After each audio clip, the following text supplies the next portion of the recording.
जी हाँ, नमस्कार साथियों, मैं हूँ सनोज और आप देख रहे हैं हमारा यूट्यूब चैनल योग्य प्लानेट। अगर इससे पहले आप हमारे चैनल पर नए हैं तो चैनल को सब्सक्राइब करिए, लाइक करिए, कमेंट करिए और जो भी दिक्कत, समस्या या परेशानी हो रही है तो आप सीधे कमेंट बॉक्स में कमेंट कर सकते हैं। हम उसका जल्द से जल्द सलूशन देने का प्रयास करेंगे।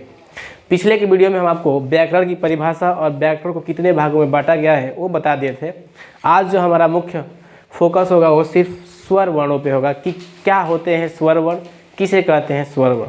ठीक है, तो आइए देर न करते हुए हम अपना आज का टॉपिक स्टार्ट करते हैं और हमारा आज का टॉपिक होगा स्वर। स्वर लिखे हैं तो बात बनती है कि स्वर किसे कहते हैं। तो एक चीज़ देखिए यहाँ पे, ये है आपका अ और ये है आपका क। ध्यान से देखिएगा, आप शायद बचपन से पढ़ते आए हैं कि अ आ को स्वर कहते हैं और क ख ग को व्यंजन वर्ण कहते हैं, लेकिन हम उस अ आ पे और क ख ग पे नहीं जाएंगे, हम उसके मूल जड़ों पे जाएंगे। ये आपका क्या लिखे हैं अ, इसको लिखे हम क। अच्छा, अगर आप क को तोड़ेंगे तो आधा क और प्लस अ कर सकते हैं। सेम इसी प्रकार से अगर हम अ को भी तोड़े तो इसको हम चाहे तो आधा अ और प्लस आ के हिसाब से तोड़ सकते हैं। यहाँ से हम एक चीज़ देखे हैं कि ये आ को स्वर कहते हैं और ये है आपका क ख को व्यंजन कहते हैं। व्यंजन को लिखने के लिए स्वर की सहायता लेनी पड़ रही है, लेकिन स्वर को लिखने के लिए व्यंजन की सहायता नहीं लेनी पड़ रही है। यहाँ से हमें एक डेफिनेशन मिलता है कि स्वर वर्ण जो होते हैं क्या होते हैं, स्वतंत्र होते हैं। स्वर वर्ण जो होते हैं क्या होते हैं, स्वतंत्र होते हैं। स्वर वर्ण स्वतंत्र होते हैं। क्या होते हैं, स्वतंत्र होते हैं। अर्थात वे वर्ण जो मूल रूप से क्या हो, स्वतंत्र हो, उन्हें हम स्वर वर्ण कहते हैं। वही हम लिखे हैं कि स्वर वर्ण जो होते क्या होते हैं, स्वतंत्र होते हैं। वे वर्ण जो मूल रूप से स्वतंत्र होते हैं हम स्वर वर्ण कहते हैं। और हिंदी में स्वरों की संख्या 11 बताई गई है। कितनी, 11। 13 मत जाइएगा, वो जो आप अंग और अ देख रहे हैं वो आपके स्वर वर्ण नहीं है, वो ना ही स्वर वर्ण है और ना ही व्यंजन वर्ण है, वो आपके अयोगवाह वर्ण है। ठीक है, तो आप इतना याद रखिए कि हिंदी में मूल स्वरों की संख्या 11 ही होती है। इन 11 स्वरों के बारे में ही हम आज पढ़ने वाले हैं, अभी विस्तार से पढ़ने वाले हैं। ये आपको समझ में आया होगा। क्या है ये आपका स्वर वर्ण, जो कितने होते हैं, टोटल 11 होते हैं। कौन कौन, थोड़ा हम आपको लिख भी दे रहे हैं, ध्यान से देखिएगा। एक होता है आपका अ, आ, छोटी, बड़ी, छोटाऊ, ये आपका बड़ाऊ, ए, आए, ओ और आपका होता है औ। यहाँ देखिए इनकी संख्या 10 ही है, 10 ही है।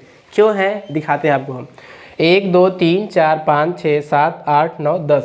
एक कौन होता है, तो देखिए एक जो होता है आपका, आप तो कहेंगे ये री होगा, लेकिन देखिए री जो है आपका स्वर वर्ण है, लेकिन अधिकतर री का प्रयोग हम संस्कृत में करते हैं। क्योंकि हम आज हिंदी पढ़े हैं तो हिंदी की बात करेंगे, तो री को ना लेकर के एक स्वर होता है जिसका नाम है आ, औ नाम इसका, सॉरी, इसको ऐसे लिखा जाता है।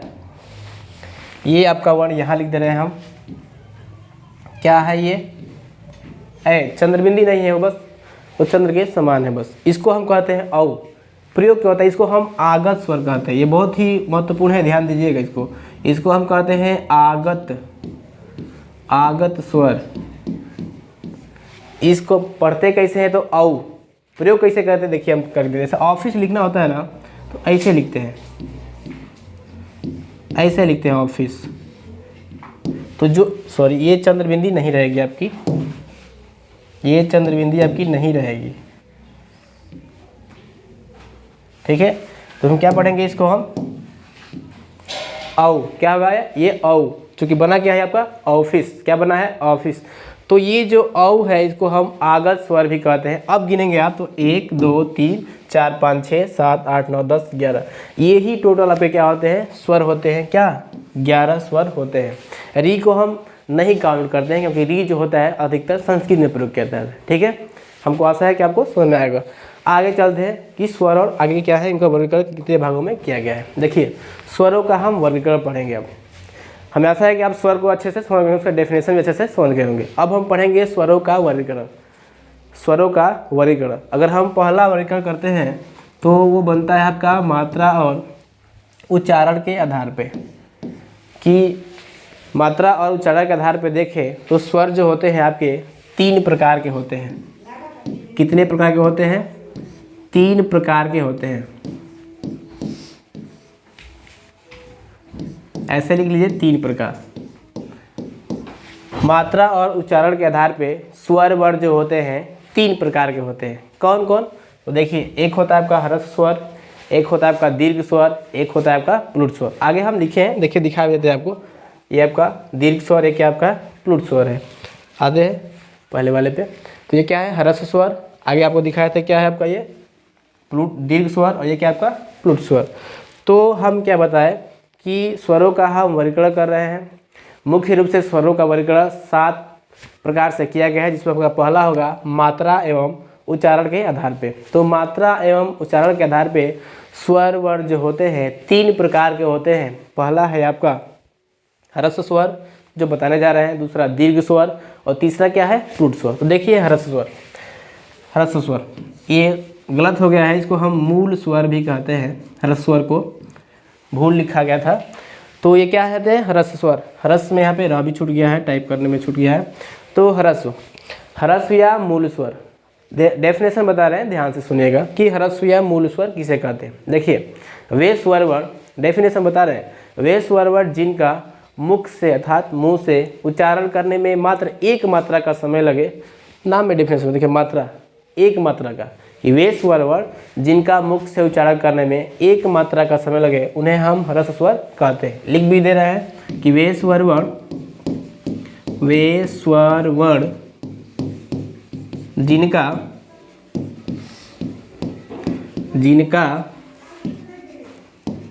मुख से उच्चारण करने में एक मात्रा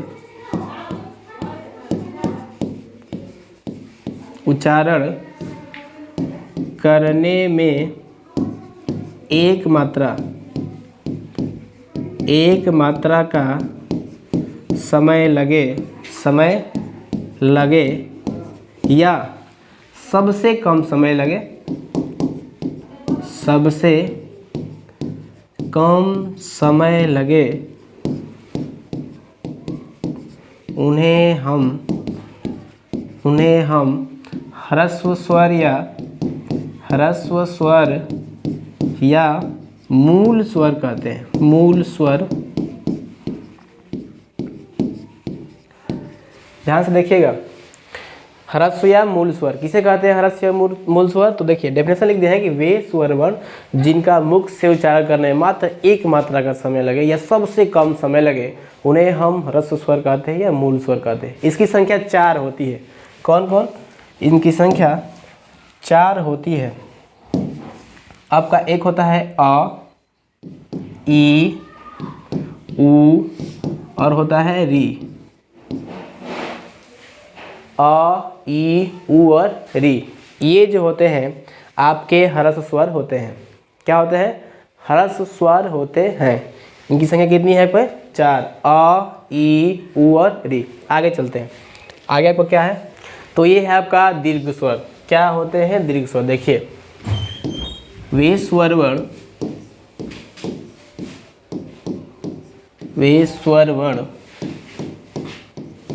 जिनका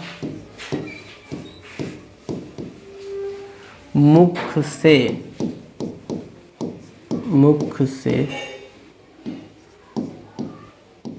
उच्चारण करने में 2 मात्रा का समय लगे। 2 मात्रा का समय लगे।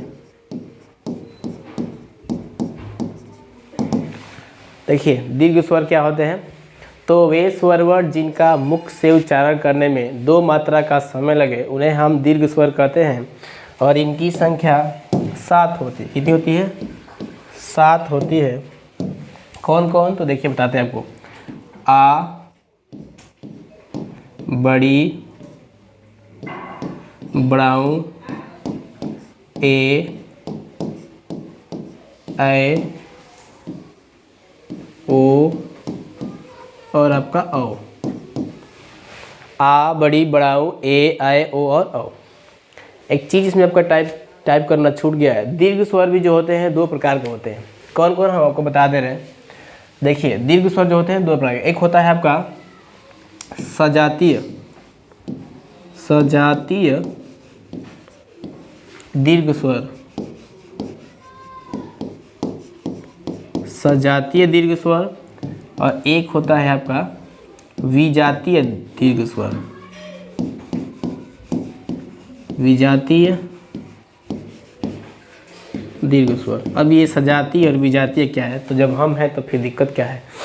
सजातीय दीर्घ स्वर और विजातीय दीर्घ स्वर। देखिए सजातीय नाम में ही डेफिनेशन छुपा है, कैसे दिखाते हैं आपको। देखिए ये है आपका अ और ये है आपका अ, तो मिलके क्या बनता है आ। अर्थात वे वर्ड जिनका निर्माण समान समान वर्णों के योग से ही बना होगा उन्हें हम कहेंगे सजातीय। और ये मात्र तीन ही होते हैं। कौन कौन। एक होता है ई और ई बराबर बड़ी, एक होता है छोटाऊ प्लस छोटाऊ बराबर बड़ाऊ।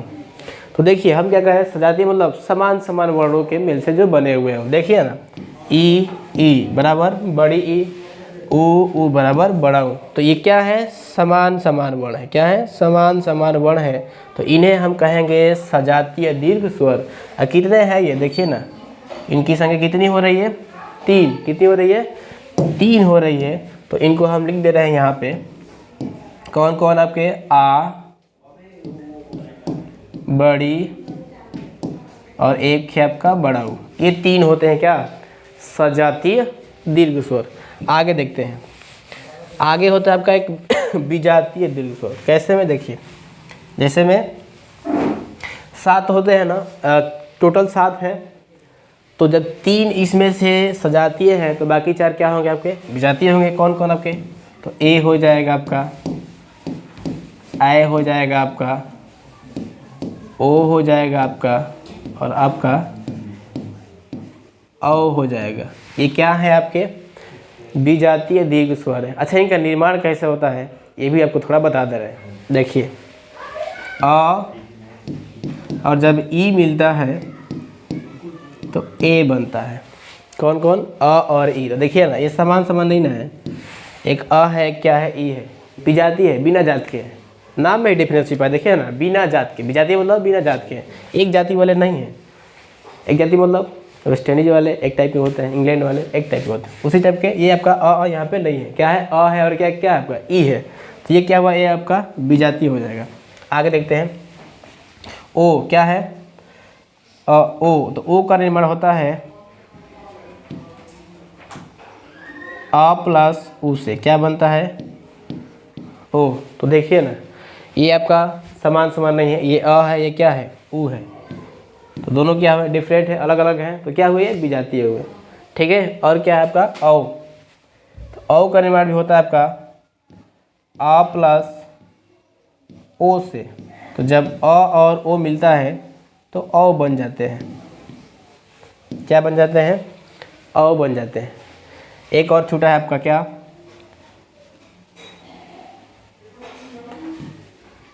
आए। तो ये जो होता है आपका अ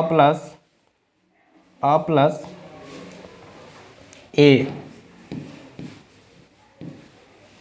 तो ये क्या बन जाएगा आपका, आए।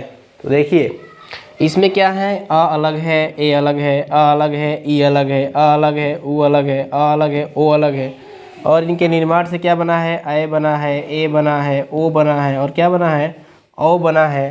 तो ये क्या होंगे, बिना जात वाले हैं, समान वाले नहीं हैं। तो क्या होंगे आपके, विजातीय होंगे, जो आपको हम लिख भी दिए हैं, ए आई ओ और औ। एक बार और देखिए दीर्घ स्वर को हम बताते हैं। दीर्घ स्वर वे स्वर वर्ण होते हैं जिनका मुख से उच्चारण करने में 2 मात्रा का समय लगता है। इनकी संख्या 7 होती है। दीर्घ स्वर को 2 भागों में बांटा गया है, एक है सजातीय दीर्घ स्वर, एक है विजातीय दीर्घ स्वर। सजातीय वे स्वर होते हैं जिनका निर्माण एक ही टाइप के वर्णों से मिलकर होता है, और विजातीय वे होते हैं जिनका निर्माण अलग अलग टाइप के वर्णों से मिलकर के होता है, जैसे आपको हम दिखा दिए। अब हमें नहीं लगता है कि आपको कुछ दिक्कत होगा। अब आगे चलते हैं। आगे क्या है आपका, आगे है आपका प्लुत स्वर क्या है, आगे आपका प्लुत स्वर है। नाम में ही सबका डिफिनेशन छिपा होता है।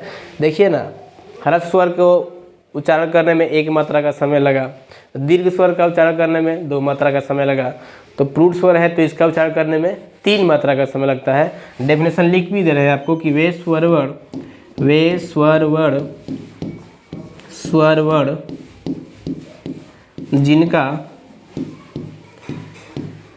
जिनका मुख से उच्चारण करने में, किससे, मुख से उच्चारण करने में 3 मात्रा का समय लगे। कितने मात्रा का, 3 मात्रा का समय लगे। क्या लगे जी, 3 मात्रा का समय लगे। उन्हें हम प्लुत स्वर क्या कहते हैं, प्लुत भी है प्लुट भी होता है, दिक्कत लेने की कोई बात नहीं है, प्लुत स्वर कहते हैं, प्लुत स्वर कहते हैं। आइए एक बार रिपीट कर देते हैं कि वे स्वर वर्ण जिनका मुख से उच्चारण करने में 3 मात्रा का समय लगता है उन्हें हम प्लुत स्वर कहते हैं। जैसे में इनकी कोई संख्या निश्चित नहीं है, जैसे में ओम क्या है आपका, अगर ओम लिखने के लिए है तो ऐसे लिखा जाता है ओम, क्या है आपका ओम। इसका सिंबल भी बनाया जाता है, प्रतीक आप देखे होते हैं शुभ कार्य में बनाया जाता है, ऐसे बनाया जाता है इसको, तो ये इसका क्या है, शुभ या प्रतीक या संकेत है, सिंबल है इसका। ठीक है, प्लुत स्वर का बहुत एक मस्त बात बताना चाहेंगे आपको कि नोट में बात लिखिएगा आप। क्या है नोट में बात भाई, कि प्लुत स्वरों का प्रयोग अक्सर नाटकों में किया जाता है। अब नाटक में कैसे किया जाता है, अक्सर नाटकों में जोकर लोग क्या करते हैं, कैसे देखे होते हैं कि कहता है कोई औ ई ऊ, तो जो औ ई ऊ जो है, ऊ जो क्या है, ऊ की बार बार क्या हो रही है, ऊ वर्ड की बार बार पुनरावृत्ति होती है, बार बार ऊ वर्ड आ रहा है, ई बार बार ई वर्ड आ रहा है, बार बार ऊ वर्ड आ रहा है। तो ये क्या है, ये जो आपके प्लुत स्वर है उन वर्णों की बार बार पुनरावृत्ति हो रही है। वही तो बता रहे हैं हम कि प्लुत स्वरों का प्रयोग अक्सर नाटकों में किया जाता है।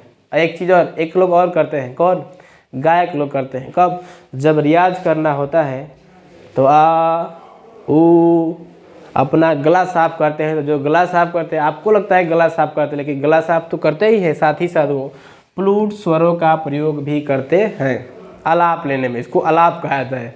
जब गायक लोग होते हैं तो आलाप लेने में प्लुत स्वरों का प्रयोग करते हैं।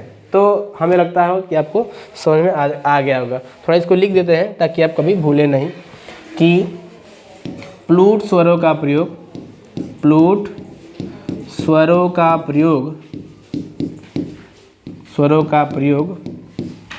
गायक समझते हैं आप लोग जो गाना गाते हैं, हाँ भाई, गायक, नाटककार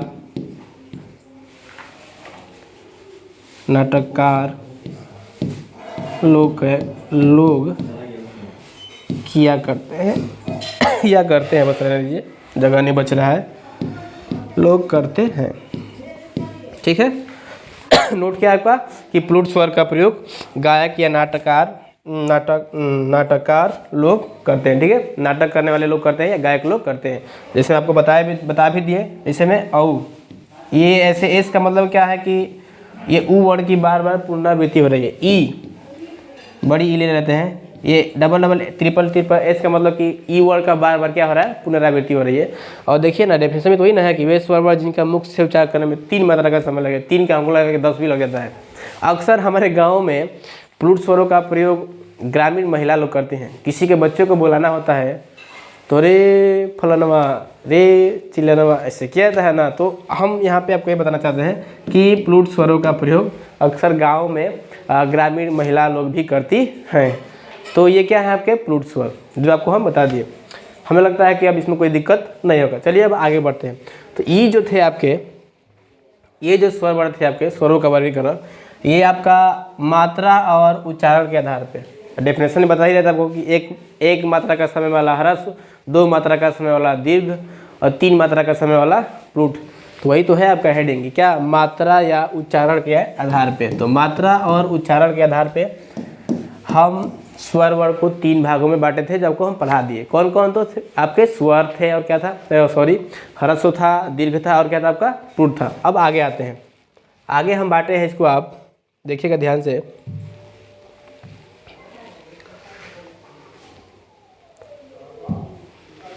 आगे है आपका मुख्य,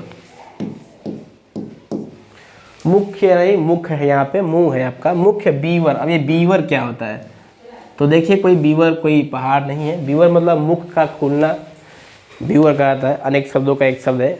बीवर मतलब मुख का खुलना। अब कितना मुंह खुल रहा है, कितना मुंह बंद है, उसी के आधार पे हम स्वर वर्णों को बांटे हैं। और मुख्य बीवर अर्थात मुख्य द्वार के खुलने के आधार पे आपका मुंह कितना खुलता है, कितना बंद होता है, ऐसा समझिए ना, तो उसी को हम बीवर कहते हैं। मुख का खुलना और बंद होना बीवर कहलाता है। तो मुख्य बीवर अर्थात उसके द्वार को खुलने के आधार पे हम स्वर वर्णों को 4 भागों में बांटे हैं, या 4 प्रकार के होते हैं, आप ऐसा समझ सकते हैं कि मुख्य बीवर, मुख्य द्वार के खुलने के आधार पे, ऐसे कहिए कि मुख्य द्वार के खुलने के आधार पे हम स्वर वर्णों को 4 भागों में बांटे हैं, या स्वर वर्ण 4 प्रकार के होते हैं। कौन कौन, तो एक है आपका होता है विवृत स्वर, एक आपका होगा अर्ध विवृत स्वर, एक होगा आपका संवृत स्वर, और एक होगा आपका अर्ध संवृत स्वर। तो बारी बारी से सबके बारे में हम जानना चाहेंगे और आपको भी बताएंगे, ठीक है। तो दिखाएंगे आपको कि क्या होते हैं विवृत, क्या होते हैं अविवृत, और क्या होते हैं संवृत, और क्या होते हैं आपके अर्ध संवृत। ध्यान से देखिएगा, ठीक है। इसको अच्छा से थोड़ा लिख दे रहे हैं। विवृत स्वर पहले जान लीजिए क्या क्या होते हैं। पहला होता है आपका विवृत, दूसरा आपका होगा अर्ध, क्या होगा अर्ध विवृत स्वर, यहाँ भी स्वर लिख दे रहे हैं। तीसरा होगा आपका संवृत, क्या होगा संवृत स्वर, और चौथा आपका होगा अर्ध, अर्ध संवृत स्वर। ये 4 होते हैं। कैसे, मुख्य द्वार के खुलने के आधार पे, मुख आपका कितना मुंह खुलता है बंद होता है, इसके आधार पे हम स्वर वर्णों को 4 भागों में बांटे हैं। विवृत स्वर, अर्धविवृत स्वर, संवृत स्वर और अविवृत स्वर, ठीक है। तो इसको हम बारी बारी से जान लेते हैं, क्योंकि मात्र ये इस स्क्रीन पे एक ही है आपका, वो कौन सा आपका विवृत स्वर। देखिए विवृत स्वर किसे कहते हैं। विवृत स्वर का डेफिनेशन होता है कि वे स्वर वर्ण किसका, विवृत स्वर का, कि वे स्वर वर्ण जिनका मुख से अगर आप उच्चारण कर रहे हैं और आपका जो मुख है पूरा खुले, आपका जो मुख है, मुख का जो द्वार है वो पूरा खुले। अगर आप किसी स्वर का उच्चारण कर रहे हैं और आपके मुख पूरा खुल रहा है, मुख वाला भाग पूरा खुल रहा है, तो वो आपका विवृत स्वर होगा। क्या होता है, तो मुख द्वार, अच्छे से लिख दे रहे हैं इसको थोड़ा, विवृत स्वर वे वर्ण होते हैं, वे वर्ण होते हैं जिनमें मुख मतलब मुंह, इनमें मुंह द्वार पूरा खुलता है, पूरा खुलता है। क्या होते हैं विवृत स्वर, तो विवृत स्वर वे स्वर वर्ण होते हैं जिनमें आपका जो मुंह वाला भाग है वो पूरा खुलता है, और इसकी संख्या मात्र एक ही है। कौन है आपका, तो वो है आपका आ। क्या है, आ, बहुत ही इम्पोर्टेंट है, महत्वपूर्ण है। कौन, आ। ये जो आपका आ है बहुत ही महत्वपूर्ण है। इसके उच्चारण में आपका जो मुख्य द्वार है पूरा खोलता है। आप भी बोल के देखिए ना, आ पूरा खुला कि नहीं खुला, तो मात्र इसकी संख्या एक ही होती है। इसे ही क्या कहते हैं, विवृत स्वर कहते हैं। क्या है, इसकी संख्या एक है। डेफिनेशन बता दिया आपको कि वे स्वर वर्ण जिनका उच्चारण करने में आपका जो मुख्य द्वार है वो पूरा खुला, ठीक है। मुख्य द्वार पूरा खुले उसे हम विवृत स्वर कहते हैं। यहाँ पे लिख भी दिया है, मुख द्वार पूरा खुलता है, उसे क्या कहते हैं? विपरीत स्वर कहते हैं। इसकी संख्या मात्र एक है। कौन है आपका? आ। हमें नहीं लगता है कि आपको दिक्कत होगा। अब आगे चलते हैं। आगे आपका क्या था? तो आगे है आपका अर्ध विपरीत स्वर। देखिए ना, नाम में डेफिनेशन छुपा है। क्या उदाहरण देगा आप? विपरीत मतलब द्वार पूरा, मुंह का द्वार पूरा खुला। अर्ध विपरीत मतलब आपका मुंह का द्वार आधा खुलेगा। तो डिफिनेशन लिखिए ना, वे स्वर वर्ण जिनका उच्चारण में, किसमें? उच्चारण में मुख मतलब मुंह, मुख द्वार अर्ध मतलब अच्छे से लिख दे रहे हैं, नहीं समझ में आ रहा है। अर्ध मतलब आधा, आधा खुले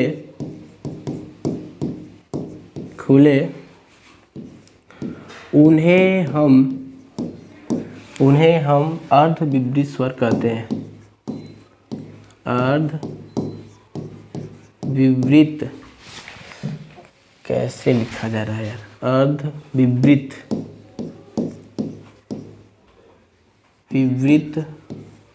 स्वर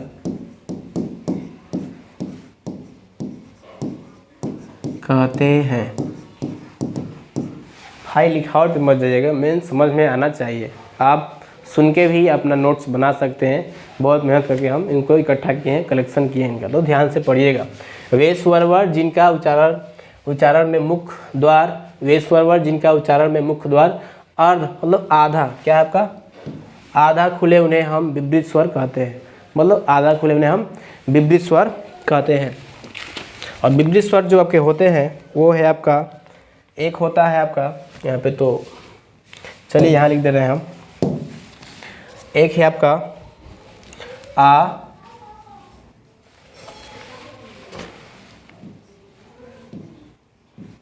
एक है आपका ई,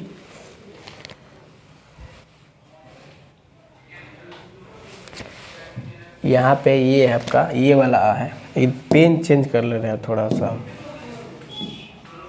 ये औ है, ठीक है, आ नहीं है, औ है। औ, ए,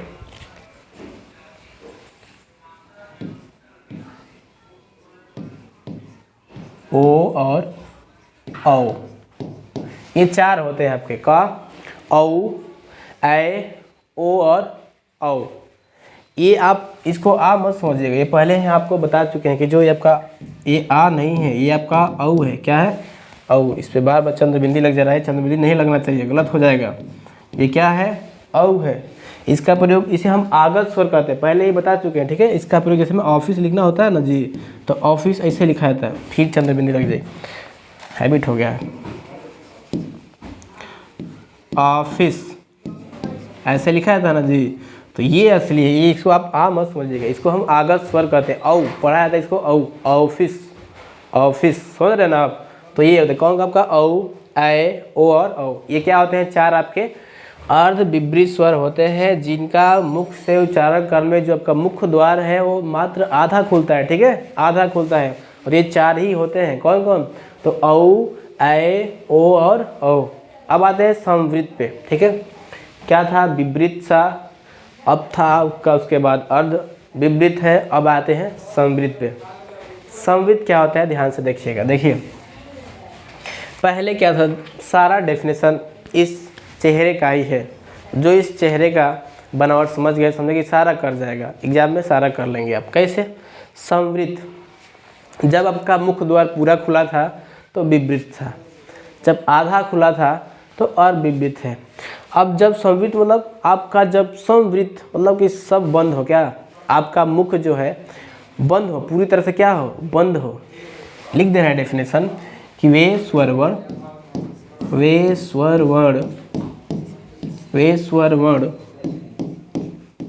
जिनके उच्चारण में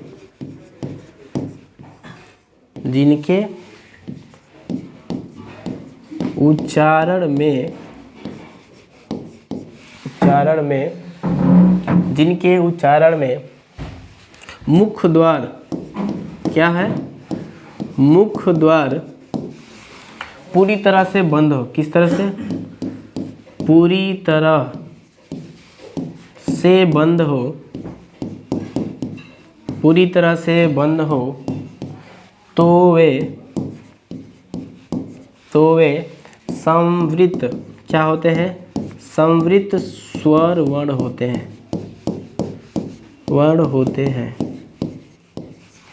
देखिए वे स्वर वर्ण जिनका मुख से उच्चारण करने में जो आपका मुख है वो पूरी तरह से क्या क्लोज हो, बंद हो, उन्हें हम संवृत स्वर वर्ण कहते हैं।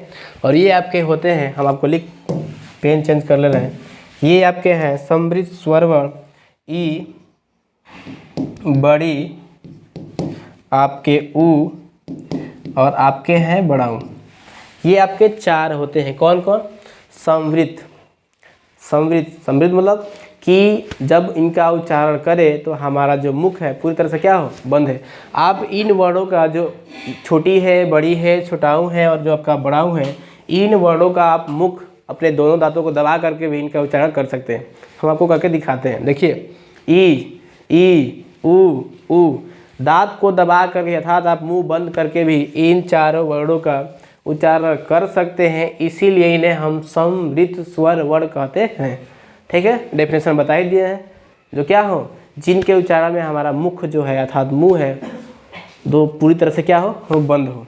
अब देखिए अर्धविवृत क्या है, अर्धविवृत, यहाँ पे थोड़ा गलत टाइप हो गया, यहाँ पे अर्ध संवृत होना चाहिए। अच्छा ये मिटेगा नहीं, चलिए हम इसको काट देते हैं। यहाँ पे क्या होना चाहिए, अर्ध संवृत होना चाहिए, क्योंकि विवृत हम पढ़ चुके हैं, ये संवृत है तो ये क्या होना चाहिए आपका, अर्ध संवृत होना चाहिए। ये आपका क्या था कि जब हमारा मुख पूरी तरह से बंद हो। इसका डेफिनेशन क्या लगेंगे, सेम इसके विपरीत जो इसमें हम लिखे थे। क्या होगा इसका डेफिनेशन, कि वे स्वर वर्ण जिनका मुख से उच्चारण करने में हमारा जो मुख है अर्ध खुला हो, अर्ध मतलब आधा खुला हो, पूरी तरह से पहले में बंद हो और दूसरे में क्या हो, अर्ध खुला हो, उन्हें हम संवृत, अर्ध संवृत स्वर कहेंगे। लिख दे रहे हैं डेफिनेशन इसका क्या होता है। तो आपका वे स्वर वर्ण, वे स्वर वर्ण जिनके उच्चारण में मुख द्वार, देखिए भाई मुख द्वार के ही आधार पर सब पढ़ रहे हैं तो बार बार मुख द्वार आएगा ही आएगा। तो वे स्वर वर्ण जिनके उच्चारण में यहाँ पे डालते हैं, में मुख द्वार अर्ध, अर्ध मतलब आधा, ये दिखाई नहीं दे रहा होगा, हम तब तक दूसरे पेन का चूज कर ले रहे हैं। यहाँ पे ये वाला सफ़ेद वाला चलेगा। क्या है, वे स्वर वर्ण जिनके उच्चारण में मुख द्वार अर्ध, अर्ध मतलब आधा, क्या होता है, आधा खुला हो, आधा खुला हो, उन्हें हम खुला हो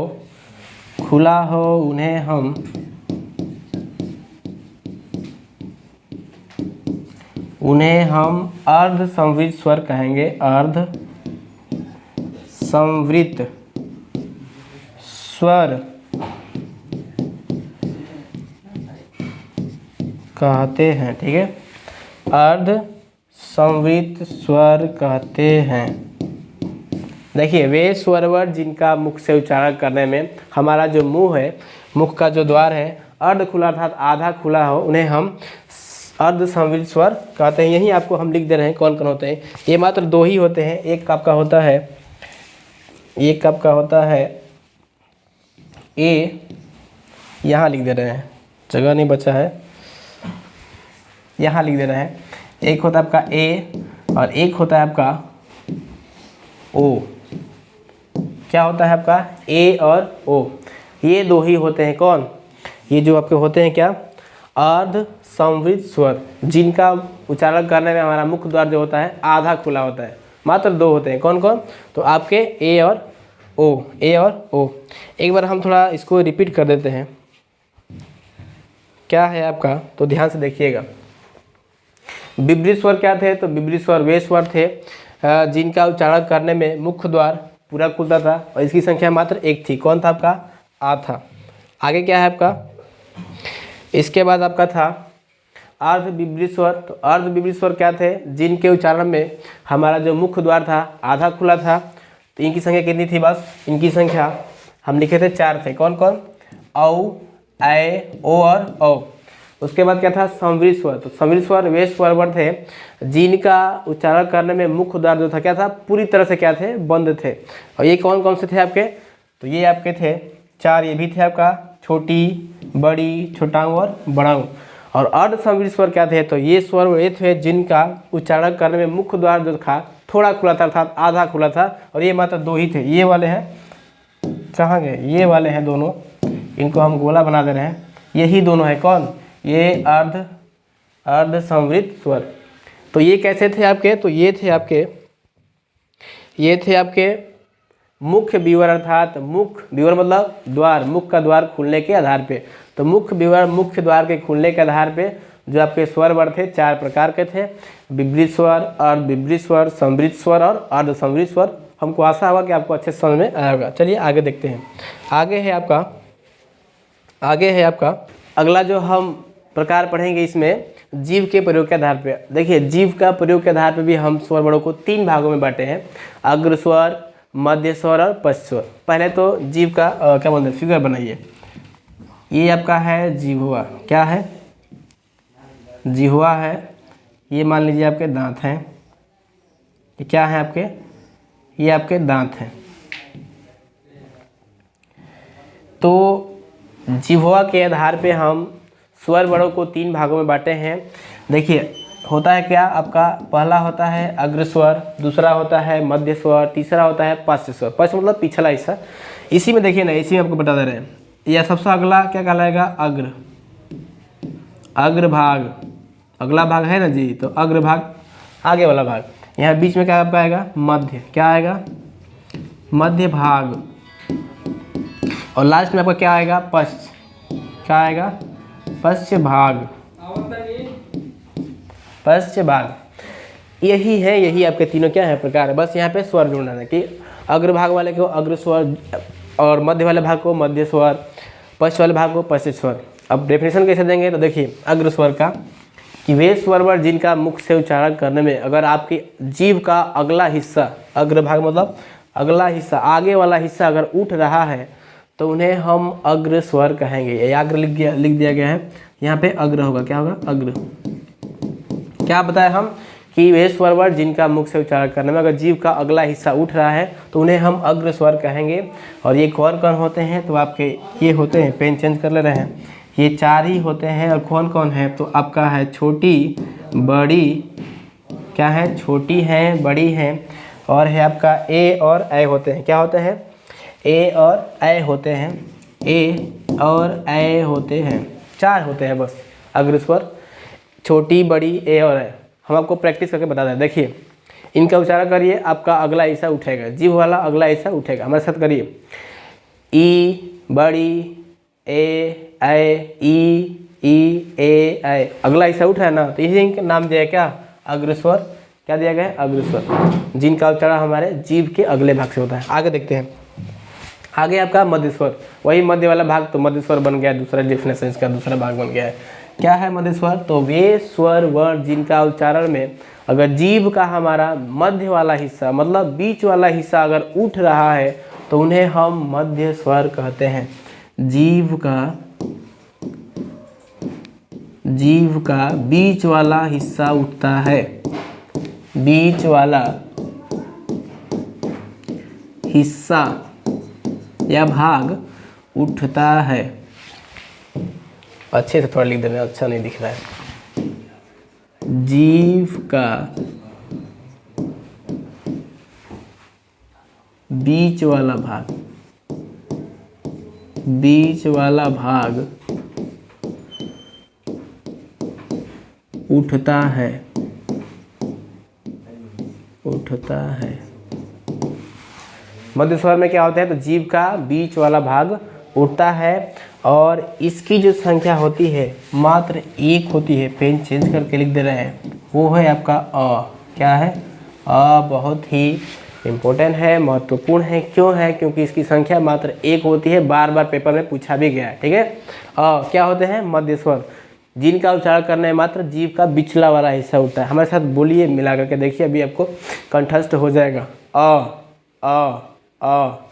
बीच वाला हिस्सा उठ रहा है, तो क्या होते हैं? ये मात्र एक ही होते हैं, जिन्हें हम मध्य स्वर कहते हैं। आगे क्या है? पश्च स्वर। बस डेफिनेशन वही है कि वे स्वर वर्ण जिनका उच्चारण में अगर जीभ का हमारा पिछला हिस्सा उठ रहा है या पिछले हिस्से से उच्चारित हो रहे हैं, तो उन्हें हम पश्च स्वर कहेंगे। पश्च ऐसे लिखा था, गलत लिखा गया है, पश्च स्वर कहते हैं। इसमें क्या होता है कि जीभ का पिछला मतलब पीछे वाला, पिछला मतलब पीछे वाला, पिछला हिस्सा उठता है। हिस्सा मतलब भाग, उठता है। क्या लिख दिए भाई? उठता है, उठता है।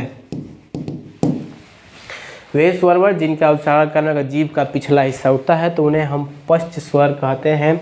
और ये आपके होते हैं कौन कौन?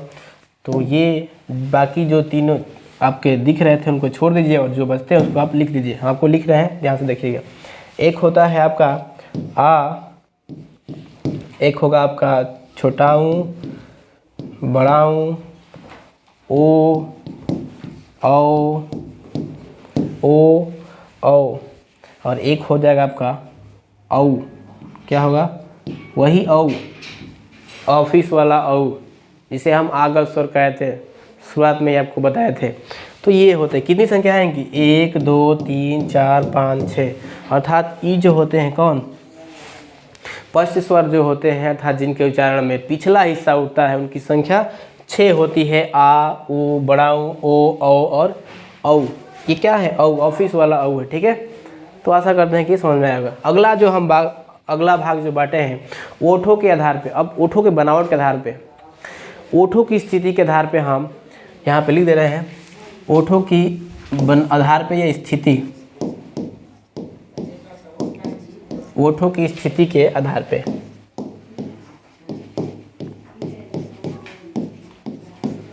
क्या है? ओठों की स्थिति के आधार पे देखिए, ओठों की स्थिति के आधार पे जो आपके स्वर वर्ण होते हैं वो आपके दो प्रकार के होते हैं। एक होगा आपका अवृत्तमुखी और एक होगा वृत्तमुखी। अवृत्तमुखी, वृत्तमुखी क्या है ये सब? आप कह रहे हैं क्या सब होते हैं सर? बस नाम में ही इनका डेफिनेशन छुपा है, आप ध्यान से कर जाएंगे। देखिए, अवृत्तमुखी, अ मतलब नहीं हो, वृत्त मतलब गोला, मुखी मतलब मुख का, अर्थात ओठ का। ओठ पे बांटे हैं ना जी, तो ओठ के आधार पे हम स्वर वर्णों को दो भागों में बांटे हैं, अवृत्तमुखी और वृत्तमुखी।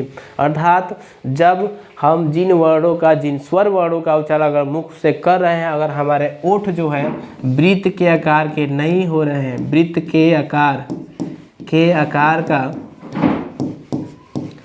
का न हो तो वह अवृत्तमुखी स्वर वर्ण होते हैं। कोई दिक्कत? अगर आप स्वर वर्णों का उच्चारण कर रहे हैं, अगर आपका जो ओठ है, ओठ के आधार पे बांटे हैं ना जी दो प्रकार के। अगर आपके ओठ है, अगर ओठ का बनावट जो है, रचना जो है वृत्त अर्थात गोला, वृत्त मतलब गोला, वृत्त के आकार गोले आकार का ना हो, तो उन्हें हम अवृत्तमुखी स्वर वर्ण कहेंगे। और कौन होते हैं अवृत्तमुखी स्वर वर्ण? तो आइए देख लेते हैं कौन कौन होते हैं। पेन चेंज कर ले रहे हैं, सफ़ेद से लिखेंगे इसको। ये होते हैं आपके ऊ, बड़ा ऊ, आपके ओ, औ, अब आपका है औ, वही ऑफिस वाला जिसको हम आगा स्वर कहते थे। बार बार ये चंद्रबिंदी लग जा रहा है, जो कि गलत है, ये सही है। ठीक है। ऊ, ओ, औ, देखिए ना, बोलिए ना, ऊ, ओ, औ। आपका जो ओठ है कैसे बन रहा है? वृत्त के आकार का बन रहा है। किसके बन रहा है? वृत्त के आकार का बन रहा है। तो ये क्या हो जाएंगे आपके आपके, सॉरी ये गलत हो गए हैं, ये आपके वृत्त नहीं है, ये अवृत्त है जी। तो अवृत्त कौन कौन से आपके होंगे, तो ये अवृत्त आपके ये हो जाएंगे, कौन कौन, तो आपका आ, पेन चेंज कर लेते हैं,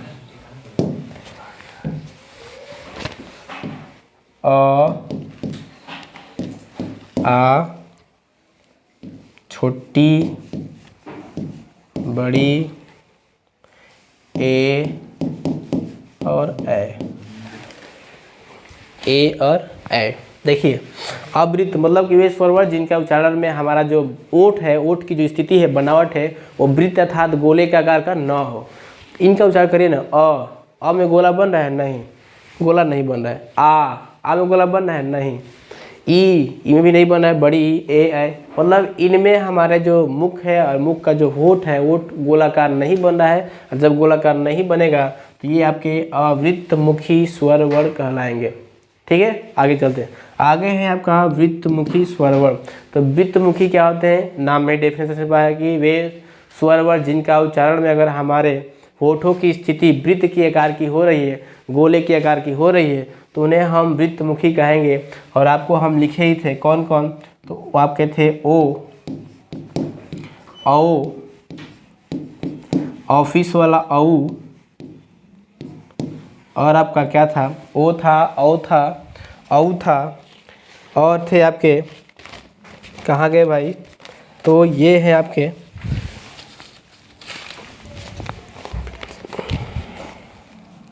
ऊ, और क्या है आपका बड़ा ऊ। तो ये क्या है, ये आपके वृत्तमुखी स्वर वर्ण है।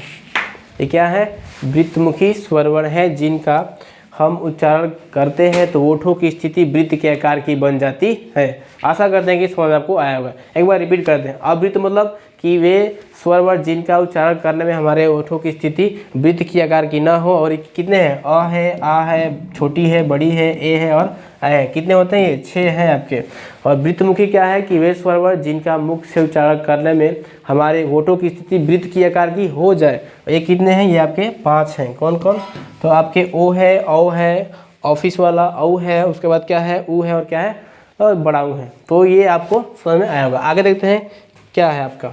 आगे है हवा के नाक व मुख से निकलने के आधार पे, मतलब वायु जो है, हवा है, आपके नाक से निकल रही है या मुंह से निकल रही है, इसके आधार पे भी हम स्वर वर्णों को 2 भागों में बांटे हैं, या 2 भाग प्रकार के होते हैं, आप ऐसे कह सकते हैं। क्या होते हैं, तो उसके आधार पे ये 2 प्रकार के होते हैं। कौन कौन, तो एक होता है आपका निर्नुनासिक, क्या होता है, निर्नुनासिक या मौखिक स्वर, और दूसरा होता है अनुनासिक स्वर। अनुनासिक स्वर मतलब कि निर्नुनासिक मतलब नहीं होगा, नुनासिक मतलब नासिका मतलब नाक से उच्चारण, मतलब वे स्वर वर्ण जिनका उच्चारण नाक से नहीं होगा तो फिर किससे होगा, मुख से होगा। किससे होगा, मुख से होगा। तो जिनका उच्चारण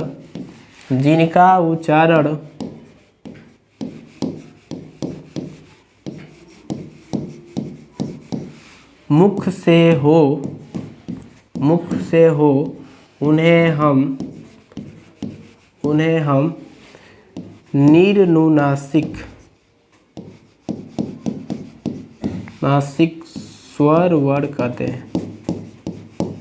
स्वर वर्ण कहते हैं। क्या था कि वे स्वर वर्ण जिनका उच्चारण हमारे नाक से ना हो, अर्थात कहाँ से हो, मुख से हो। किससे हो, मुख से हो, तो उन्हें हम निर्नुनासिक या मौखिक स्वर वर्ण कहते हैं। और ये कौन कौन होते हैं, तो आपको हम लिख दे रहे हैं, पेन भी चेंज कर ले रहे हैं, यहाँ पे आप कर लेते हैं। ये आपके ये होते हैं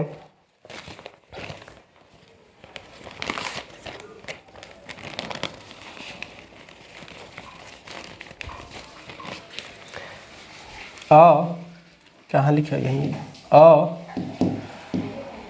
आ, और है आपका छोटी, अ, आ और छोटी, ये 3 होते हैं आपके निर्नुनासिक, मतलब इनका उच्चारण नाक से नहीं होता है, मुख से होता है।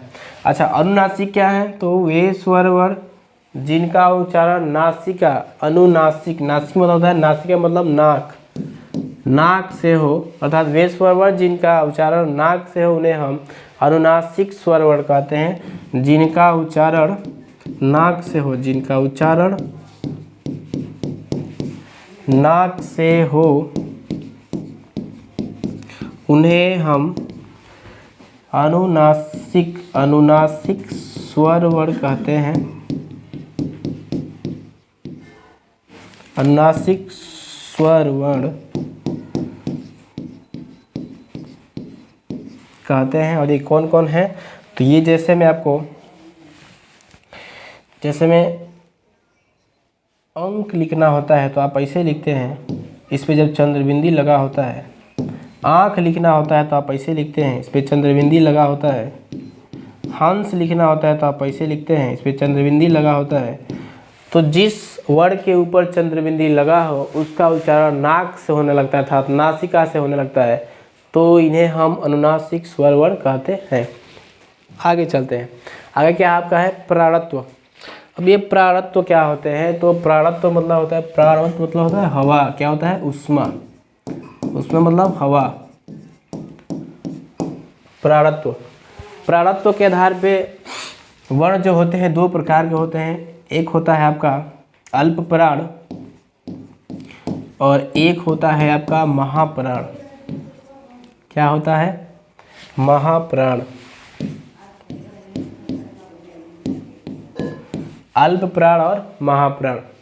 तो अल्प प्राण क्या होते हैं और महाप्राण क्या? देखिए प्राण मतलब यहीं पे लिख दे क्या चीज़? हवा। अल्प मतलब थोड़ी सी कम, मतलब हमारे मुख से हवा जब कम निकले तो उसे हम अल्प प्राण कहते हैं, और जब हमारे मुख से हवा ज़्यादा निकले तो उन्हें हम महाप्राण कहते हैं। अब ये किसकी हवा निकले? तो देखिए किसी भी वर्ण का, चाहे स्वर हो चाहे व्यंजन हो, कोई भी वर्ण हो, तो वे वर्ण जिनका मुख से उच्चारण करने में अगर हवा उष्मा कम निकल रही है उन्हें हम अल्प प्राण कहते हैं।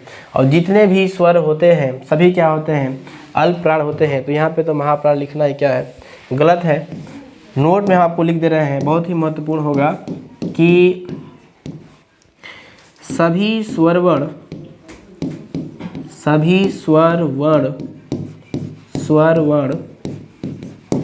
अल्प प्राण होते हैं। सभी स्वर वर्ण अल्प प्राण होते हैं।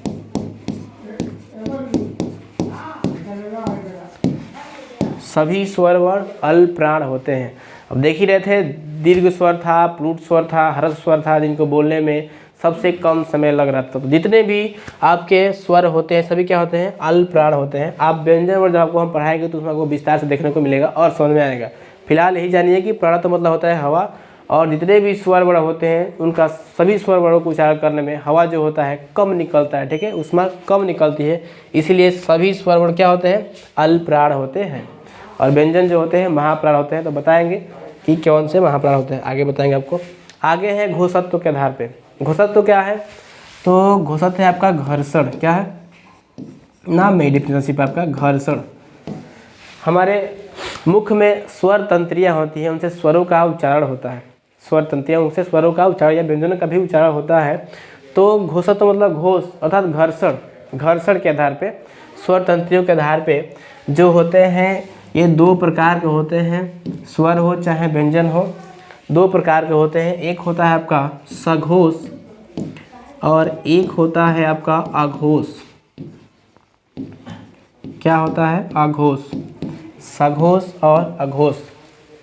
सघोष और अघोष। देखिए सघोष जिसमें स्वर तंत्रियाँ कंपन करें। घर्षण मतलब कंपन करें, अर्थात जिन वर्णों को बोलने में अगर कंपन हो रहा है, घर्षण हो रहा है, उन्हें हम सघोष कहेंगे। और जिन वर्णों को बोलने में कंपन नहीं हो रहा है उन्हें हम अघोष कहते हैं। और जितने भी स्वर वर्ण होते हैं सभी क्या होते हैं? सघोष होते हैं। क्या होते हैं? सभी स्वर वर्ण सघोष होते हैं, अर्थात उनको बोलने में कंपन होता है। अब देखे भी होंगे कि अधिकतर गायक लोग स्वर वर्णों का ही प्रयोग करते हैं और अपने आलाप के लिए, आलाप का सहारा लेते समय स्वर वर्णों का प्रयोग करते हैं। इसमें कंपन होता है, सारे गामा पा धा नि सा, इसमें क्या होता है? कंपन होता है। तो जितने भी स्वर वर्ण होते हैं तो क्या होते हैं? सभी सघोष होते हैं। यहाँ पे होते हैं, सभी स्वर वर्ण क्या होते हैं? सघोष होते हैं। यहाँ पे घोष लिखना ही क्या है? गलत है, बेकार है। यहाँ पे आपको व्यंजन जब पढ़ाएंगे तो उसका सघोष अघोष लिखने को मिलेगा। तो नोट में बस यही बात लिखना है आपको कि ये तो लिख ही दिया है कि सभी स्वर वर्ण क्या होते हैं? सघोष होते हैं। सभी स्वर वर्ण क्या होते हैं? सघोष होते हैं। सभी स्वर वर्ण सघोष, अर्थात इनको बोलने में कंपन बहुत ज़्यादा होता है। सभी स्वर वर्ण सघोष होते हैं, सघोष।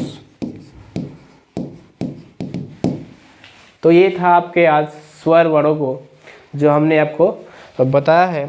आगे आपका ये यहीं पे एंड है, इसका ख़त्म है। और हम आपको अगले वीडियो में व्यंजन वर्ण पढ़ाएंगे एकदम इसी तरह से विस्तार से। तब तक के लिए जय हिंद, मिलते हैं नेक्स्ट वीडियो में।